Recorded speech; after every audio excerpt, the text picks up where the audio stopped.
अपना दल कमेरा की नेता और सिराथू विधायक पल्लवी पटेल जी हमारे साथ हैं। पल्लवी जी, एक कार्यक्रम के विषय में आप बातचीत करना चाहती थी, वो कार्यक्रम क्या है?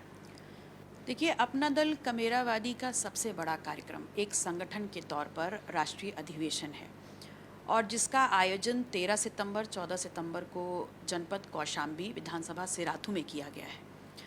13 सितंबर को जो प्रतिनिधि होंगे हमारे राष्ट्रीय और प्रदेश कमेटी से, वो आने वाली राजनीतिक मुद्दे, संगठन किस तौर पे काम करेगा, किस दिशा में काम करेगा और क्या क्या कार्यक्रम आयोजित करेगा, इन तमाम विषयों पर चर्चा करेगा। और उसके बाद दूसरे दिन वही तमाम प्रस्ताव जो पारित किए गए हैं और जो निर्वाचन हुआ है, उसको हम एक विशाल जनसभा के रूप में आम जनता के बीच में रखने का काम करेंगे। अपना दल एक ऐसा संगठन है जिसने हमेशा ये माना है कि दलित, शोषित, पिछड़ा जो कमेरा समाज है, उसके उत्थान से ही देश का उत्थान संभव है और लगातार उसके लिए हम सड़क से लेकर सदन तक लड़ाई लड़ते आ रहे हैं। डॉक्टर सोनेलाल पटेल जी ने सन 1995 में अपना दल की नींव रखी। बाबा साहब भीमराव अंबेडकर, ज्योतिबा फूले, छत्रपति साहू जी महाराज के विचार को लेकर के उन्होंने संगठन की नींव डालते हुए हमेशा इस बात का संघर्ष किया कि कमेरा, वंचित, शोषित सत्ता पर काबिज हो और व्यवस्था परिवर्तन करे। उस विचार को लेकर के हम आज भी चल रहे हैं और निसंदेह 30 साल के इस अंतराल में अगर हम देश की बात कर लें या विशेष रूप से उत्तर प्रदेश सूबे की बात कर लें, इस 30 दशक के अंतराल में बहुत सी राजनीतिक पार्टियां बनी और बहुत कम समय में ख़त्म भी हो गईं। लेकिन अपना दल इस देश की राजनीति में एक ऐसा संगठन है जो सत्ता से भले ही बहुत दूर रहा हो, कभी हमने अपने विधायक भेजे हैं, कभी हमने अपने सांसद भेजे हैं, कभी अपने जिला पंचायत अध्यक्ष सदन में भेजे हैं, लेकिन मुख्य रूप से सत्ता का हमको नहीं मिली। हम सत्ता से दूर ज़रूर रहे, लेकिन हमने हमेशा अपने विचारों के साथ संघर्ष किया है और आज भी अपना दल उत्तर प्रदेश की राजनीति में बहुत मजबूती से खड़ा है। राष्ट्रीय अधिवेशन जो समर्थक होते हैं, कार्यकर्ता होते हैं, पदाधिकारी होते हैं, उनको नए जोश में भर देता है, वो नीति निर्धारित कर देता है। और हमारा ये मानना है कि जिस प्रकार से हम काम कर रहे हैं, आगे आने वाले समय में उत्तर प्रदेश में आप सामाजिक न्याय को स्थापित होते देखेंगे, वंचित समाज को सत्ता में बैठते हुए देखेंगे और ये बहुत ही सकारात्मक पहलुओं की तरफ ले जाएगा इस प्रदेश को। तो मैं आज आपके माध्यम से, आप सभी पत्रकार बंधुओं के माध्यम से 13 तारीख के लिए भी आप लोगों को आमंत्रित करती हूँ, आम जनता को आमंत्रित करती हूँ कि जो प्रतिनिधि का विचार उस दिन होगा, जो प्रतिनिधि सम्मेलन होगा, उसके बाद 14 तारीख को जो सैनी कृषि मैदान में एक बड़ी आम सभा का आयोजन किया गया है, आप सब वहाँ आएँ, हम सबको सुने और हमारे विचारों को आम जनमानस तक प्रसारित करने में भी हमारी मदद करें।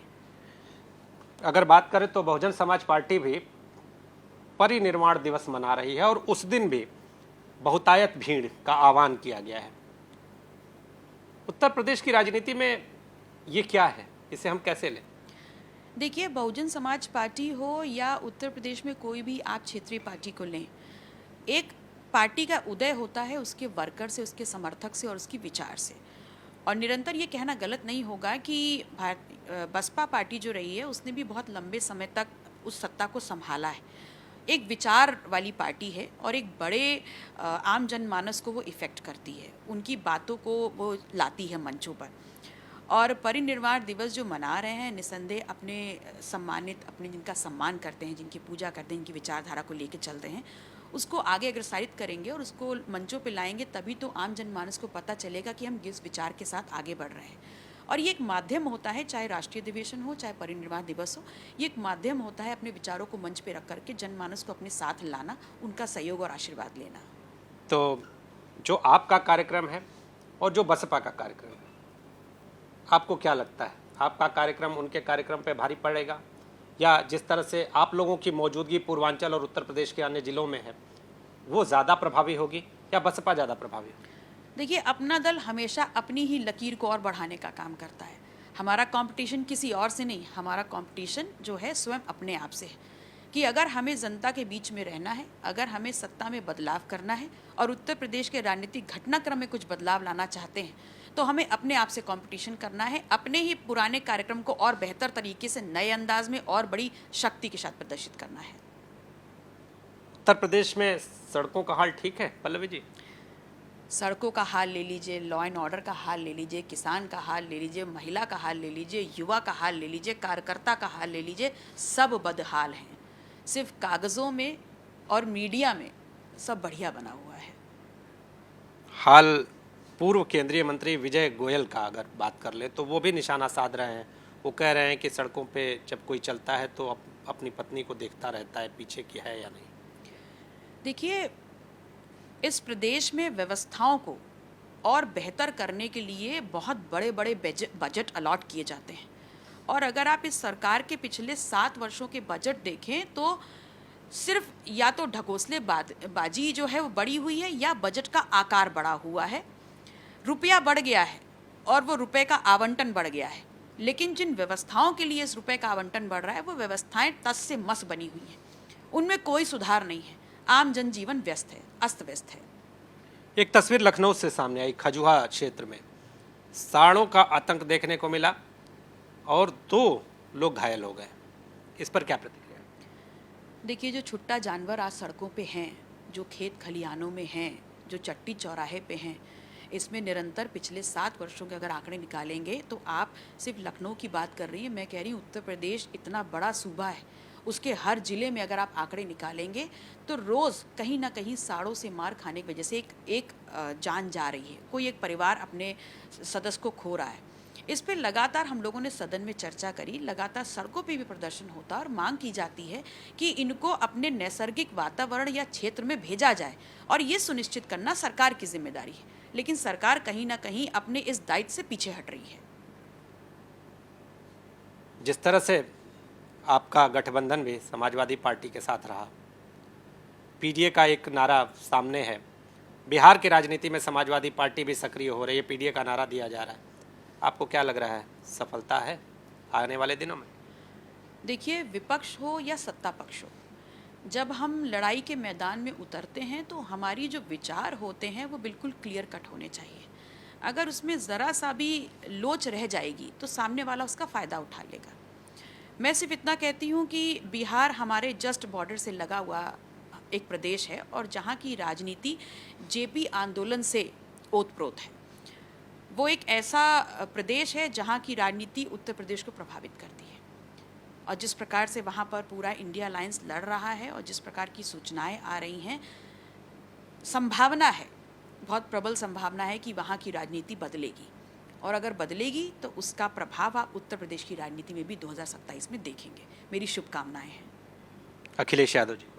मेरी शुभकामनाएं व्यवस्था परिवर्तन वाले को है। आप अखिलेश यादव जी का नाम नहीं ले रहे, उनको शुभकामना मतलब कैसे? मैं पूरे उस व्यवस्था को नाम ले रही हूँ और उस पूरी इस व्यवस्था को अपनी शुभकामनाएं दे रही हूँ जो आज की जर्जर व्यवस्था को बदलने में काम करेगा।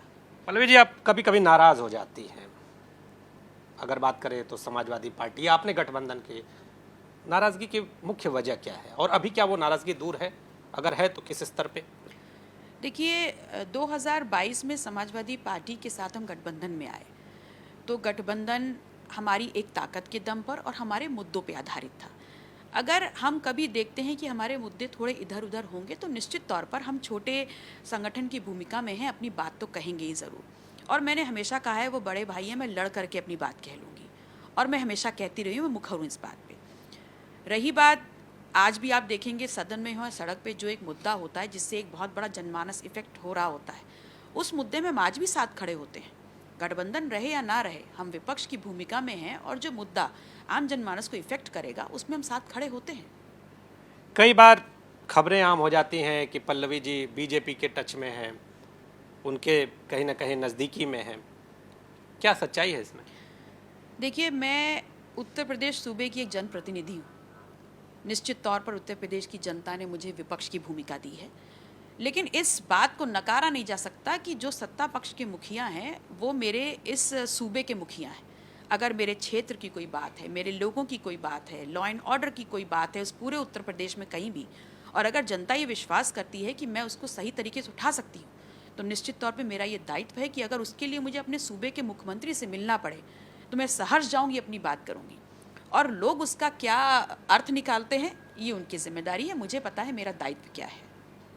आपकी लाइन क्लियर है? मेरी लाइन बिल्कुल क्लियर है। अखिलेश यादव जी की लाइन क्लियर है? मैं इस बात पे बिल्कुल 100% मोहर लगा सकती हूँ कि मेरी भूमिका विपक्ष में है और मैं अपना पूरा ताकत लगा रही हूँ, अपना पूरा सामर्थ्य लगा रही हूँ कि विपक्ष में रहते हुए सरकार अगर कुछ गलत करती है या कहीं निरंकुश हो रही है तो मैं उसमें सवाल पूछने का काम करूँ। बीजेपी की लाइन क्लियर है? हाँ, बिल्कुल क्लियर है। किस क्षेत्र में? देखिए, वो अपनी एक लाइन लेके चल रहे हैं, वो हिंदुत्व की लाइन लेके चल रहे हैं और मेरा ये मानना है कि अगर आप राजनीतिक दल हैं, आपकी एक विचारधारा है, तो आपकी विचारधारा क्लियर होनी चाहिए। हम उनके दंगल में जाके क्यों लड़ें? हमें अपना दंगल खुद बनाना है और वहाँ खड़े होकर उनसे अपने मुद्दों के सवाल करने हैं और सरकार को मजबूर करना है कि आप उस पर जवाब दें अपना। तो क्या जो विपक्ष है वो यहाँ कमज़ोर पड़ रहा है क्या? उनकी लाइन कहीं इधर से उधर हो रही है? जैसा आप बता भी रहे हैं कि बीजेपी की लाइन क्लियर है, हिंदुत्व को लेकर चल रहे हैं, कहीं कुछ है क्या कमी? देखिए, एक बहुत बड़ा विपक्ष है उत्तर प्रदेश में। मैं बाकी और किसी की बात नहीं कर सकती क्योंकि उनका राष्ट्रीय नेतृत्व, उनकी एक टीम है, वो डिसाइड करते होंगे किस मुद्दे पे बात करनी है। लेकिन मैं अपना दल की बात ज़रूर कर सकती हूँ। अपना दल आज से नहीं, हमेशा से ही जनहित के मुद्दों पर बहुत ही प्रमुखता से बात करता रहा है और हमने बिना डरे प्रदर्शन भी करे हैं, बिना डरे हमने आवाज़ उठाई है और बिना डरे सवाल किया है। पिछले दिनों बिना डरे एक और बात सामने आ गई विधानसभा में, पूजा पाल ने एक बयान दिया, इसके बाद बहुत सारा बयान सामने आने लगा।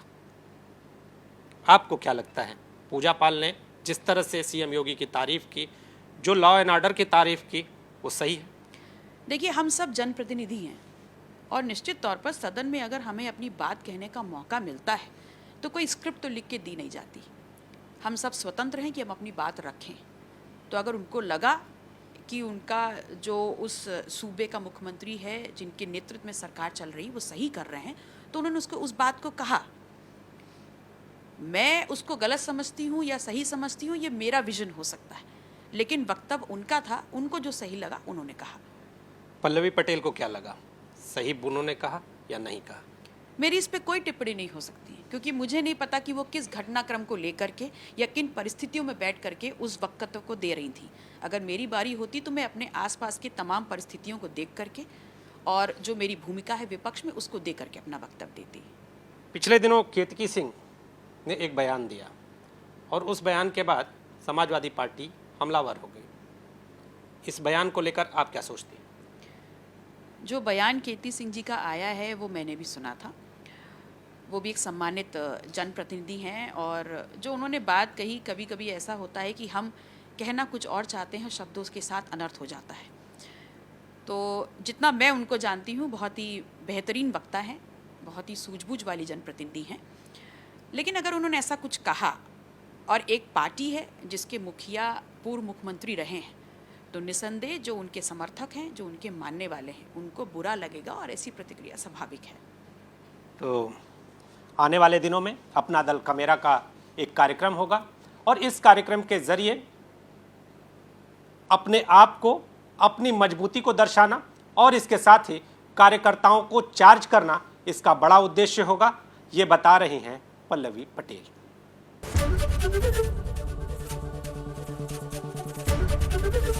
एबीपी गंगा, खबर आपकी, जुबान आपकी।